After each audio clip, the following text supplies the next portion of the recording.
Hello friends, দেখো আজকে কি কি রান্না করেছি আর কে এসেছে আমাদের বাড়িতে। হ্যাঁ, দেখো আমার মা এসেছে আজকে। মাছের মাথা দিয়ে, কালকের মাছের মাথাটা দিয়ে পুঁই শাক করেছি। আর এই যে চিকেন করেছি, চিকেন কষা।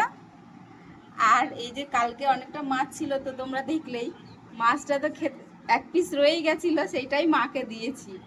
দেখো মা খাচ্ছে, এদিকে ছেলে বসেছে। ঠিক আছে, তো তোমাদেরকে একটা কথা বলি, মা শব্দটা এক অক্ষরে হলেও মা কিন্তু অনেক ভালোবাসার জিনিস, অনেক কি বলবো, তোমরা তো বুঝতেই পারছো। তো মা এলে সবাই খুশি হয় বাড়িতে। তো আজকে মা এসেছে, মাকে একটু যেটুকু পেরেছি, বাজার যাওয়ার কেউ ছিল না, তো এইটুকুনি রান্না করে দিয়েছি। মা এসেছে, খাচ্ছে, তো তোমরা দেখতে থাকো। টাটা।